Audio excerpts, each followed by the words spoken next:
Welcome to kitchen diaries. ಇವತ್ತು ನಮ್ಮ kitchen ಡೈರಿಲಿ ಒಂದು ರಿಚ್ ಆಗಿರೋ ಚಿಕನ್ ಗ್ರೇವಿನ ನಿಮಗೆ ಮಾಡಿ ತೋರಿಸ್ತಾ ಇದ್ದೀನಿ. ಇದನ್ನು ನೀವು ಮನೇಲಿ ಒಂದ್ಸಲ ತಪ್ಪದೇ ಟ್ರೈ ಮಾಡಿ. ತುಂಬಾ ಟೇಸ್ಟ್ ಆಗಿರುತ್ತೆ, ತುಂಬ ರಿಚ್ ಆಗಿರುತ್ತೆ. ಹೋಟೆಲ್ ಸ್ಟೈಲಲ್ಲಿ ನಿಮಗೆ ಮಾಡಿ ತೋರಿಸಿದ್ದೀನಿ. ಈ ರೆಸಿಪಿ ಈಗ ಹೇಗೆ ಮಾಡೋದಂತ ನೋಡೋಣ. ಮೊದಲಿಗೆ ನಾನಿಲ್ಲಿ ಒಂದು 4ರಿಂದ 5 ಒಣಗಿದ ಮೆಣಸಿನ್ಕಾಯಿ ತಗೊಂಡಿದ್ದೀನಿ, ಒಂದು ಚಕ್ಕೆ ತಗೊಂಡಿದ್ದೀನಿ ದೊಡ್ಡ ಸೈಜ್ದು, ಒಂದು 4 ಲವಂಗ ತಗೊಂಡಿದ್ದೀನಿ, 3 ಏಲಕ್ಕಿ ತಗೊಂಡಿದ್ದೀನಿ, ಹಾಗೆ ಒಂದು ಪಲಾವ್ ಎಲೆ ತಗೊಂಡಿದ್ದೀನಿ. ಮತ್ತು ಈ ಕಡೆ ಒಂದು 3 ಟೇಬಲ್ ಸ್ಪೂನಷ್ಟು ಧನಿಯಾ ತಗೊಂಡಿದ್ದೀನಿ, 1 ಟೇಬಲ್ ಸ್ಪೂನಷ್ಟು ಕರಿಮೆಣಸು ತಗೊಂಡಿದ್ದೀನಿ, ಹಾಗೆ 1 ಟೇಬಲ್ ಸ್ಪೂನಷ್ಟು ಜೀರಿಗೆ ತಗೊಂಡಿದ್ದೀನಿ, ಹಾಗೆ ಸೋಂಕಾಳು ತಗೊಂಡಿದ್ದೀನಿ, ಸ್ವಲ್ಪ ಜಾಕಾಯಿ ಪೌಡ್ರನ್ನ ತಗೊಂಡಿದ್ದೀನಿ. ಈಗ ಸ್ಟವ್ ಮೇಲೆ ಒಂದು ಸಣ್ಣ ಬಾಣಲಿ ಇಟ್ಕೊಂಡಿದ್ದೀನಿ.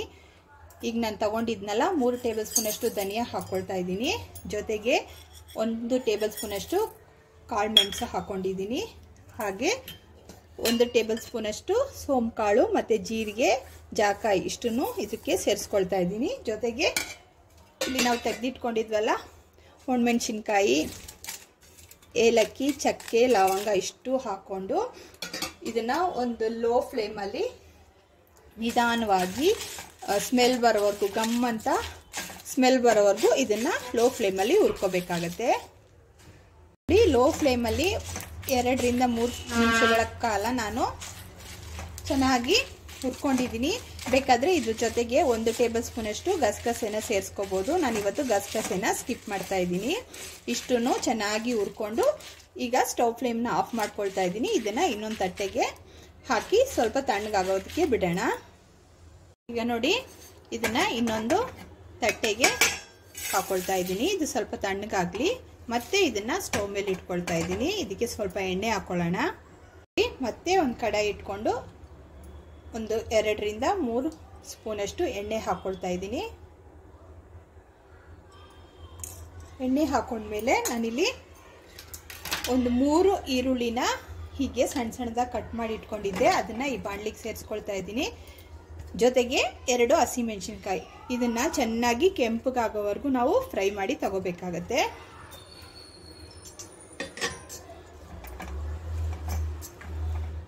ನೋಡಿ, ಈರುಳ್ಳಿ ಈ ಥರ ಕೆಂಪಗೆ ಫ್ರೈ ಮಾಡ್ಕೋಬೇಕು. ಈಗ ಈ ಸ್ಟೇಜಿಗೆ ಬಂದಮೇಲೆ ಸ್ಟವ್ ಫ್ಲೇಮ್ನ ಆಫ್ ಮಾಡಿಕೊಂಡು ಈರುಳ್ಳಿನ ತಣ್ಣಗಾಗಕ್ಕೆ ಬಿಡಬೇಕು. ಇದು ಈಗ ತಣ್ಣಗಾಗಲಿ. ಈಗ ನಾವು ಹುರಿದಿಟ್ಕೊಂಡಿರೋ ಮಸಾಲೆ ತಣ್ಣಗಾಗಿದೆ. ಈಗ ಒಂದು ಮಿಕ್ಸಿ ಜಾರ್ ತಗೊಂಡು ಈ ಮಿಕ್ಸಿ ಜಾರ್ಗೆ ಇದನ್ನಿಷ್ಟನ್ನು ಹಾಕ್ಕೊಂಡು ನೈಸಾಗಿ ಪೌಡ್ರ್ ಮಾಡ್ಕೊಂಡು ಬರೋಣ.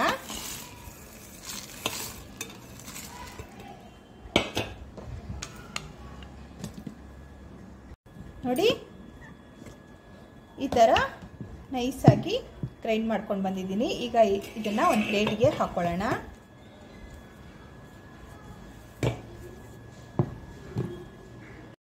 ಹಾಕ್ಕೊಂಡಿದ್ದೀನಿ. ಈಗ ಇದು ಸೈಡಲ್ಲಿರಲಿ.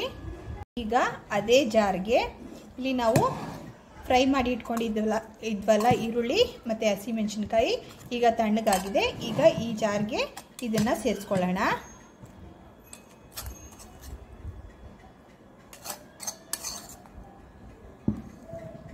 ಇದ್ರ ಜೊತೆಗೆ ನಾನು ಇಲ್ಲಿ ಒಂದು ಸ್ವಲ್ಪ ಬಾದಾಮಿನ ಬಿಸಿನೀರಲ್ಲಿ ನೆನೆಸಿಟ್ಕೊಂಡು ಅದ್ರ ಸಿಪ್ಪೆನೆಲ್ಲ ಸುಲಿದಿಟ್ಕೊಂಡಿದ್ದೀನಿ. ಈಗ ಇದಕ್ಕೆ ಈ ಈರುಳ್ಳಿ ಜೊತೆ ಸೇರಿಸ್ಕೊಳ್ಳೋಣ.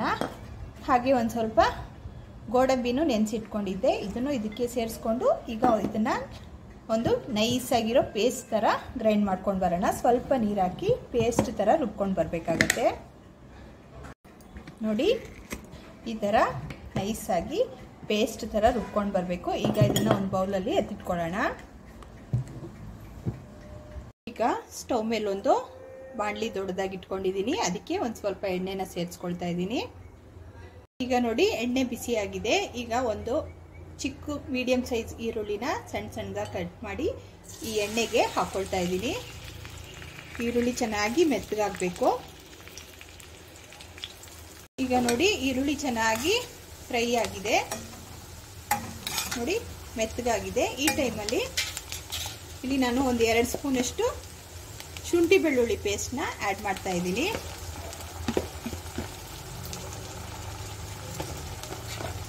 ಶುಂಠಿ ಬೆಳ್ಳುಳ್ಳಿ ಪೇಸ್ಟ್ ಹಸಿ ವಾಸನೆ ಹೋಗೋವರೆಗೂ ಈರುಳ್ಳಿ ಜೊತೆ ಇದನ್ನು ಚೆನ್ನಾಗಿ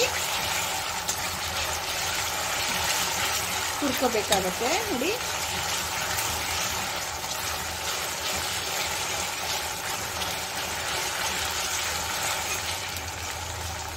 ಶುಂಠಿ ಬೆಳ್ಳುಳ್ಳಿ ಹಸಿ ವಾಸನೆ ಹೋದ್ಮೇಲೆ ಇಲ್ಲಿ ನಾನು 1 ಕಿಲೋ ಅಷ್ಟು ಚಿಕನ್ನ ತೊಳೆದಿಟ್ಕೊಂಡಿದ್ದೀನಿ. ಅದನ್ನು ಇದಕ್ಕೆ ಆ್ಯಡ್ ಮಾಡ್ಕೊಳ್ತಾ ಇದ್ದೀನಿ. ಚಿಕನ್ನ ಒಂದು 3 ರಿಂದ 4 ಸಲ ಚೆನ್ನಾಗಿ ತೊಳ್ಕೊಳ್ಳಿ.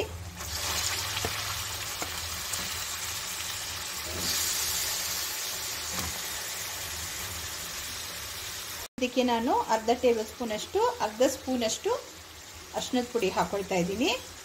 ಹೀಗೆ ಸ್ವಲ್ಪ ಉಪ್ಪನ್ನು ಹಾಕೊಳ್ತಾ ಇದ್ದೀನಿ. ಉಪ್ಪು ನಿಮ್ಮ ಇಷ್ಟಕ್ಕೆ ತಕ್ಕಂಗೆ, ರುಚಿಗೆ ತಕ್ಕಂಗೆ ನೀವು ಹೆಚ್ಚು ಕಮ್ಮಿ ಮಾಡಿಕೊಂಡು ಹಾಕೋಬೋದು. ಎಲ್ಲ ಹಾಕೊಂಡ್ಮೇಲೆ ಒಂದ್ಸಲ ನೀಟಾಗಿ ಮಿಕ್ಸ್ ಮಾಡ್ಕೊಳ್ಳಿ.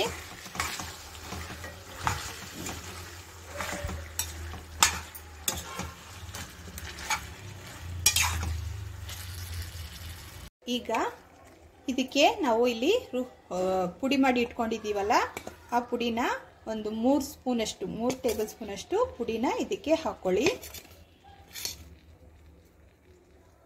ಹಾಕೊಂಡು ಚೆನ್ನಾಗಿ ಮಿಕ್ಸ್ ಮಾಡ್ಕೋಬೇಕು.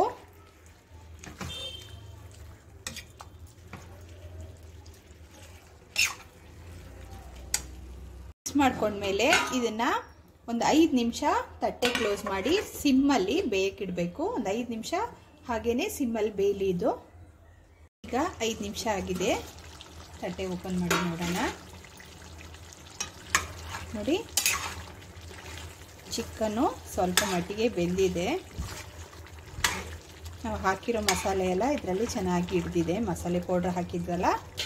ಮತ್ತು ಈಗ ಇದಕ್ಕೆ ನಾನು ಅರ್ಧ ಕಪ್ಪಷ್ಟು ಮೊಸರನ್ನ ತೊಗೊಂಡಿದ್ದೀನಿ. ಮೊಸರನ್ನ ಚೆನ್ನಾಗಿ ಬೀಟ್ ಮಾಡಿ ಇದಕ್ಕೆ ಸೇರಿಸ್ಕೊಳ್ತಾ ಇದ್ದೀನಿ. ಮೊಸರು ಹಾಕ್ಕೊಂಡ್ಮೇಲೆ ಸ್ವಲ್ಪ ನೀಟಾಗಿ ಮಿಕ್ಸ್ ಮಾಡ್ಕೊಳ್ಳಿ.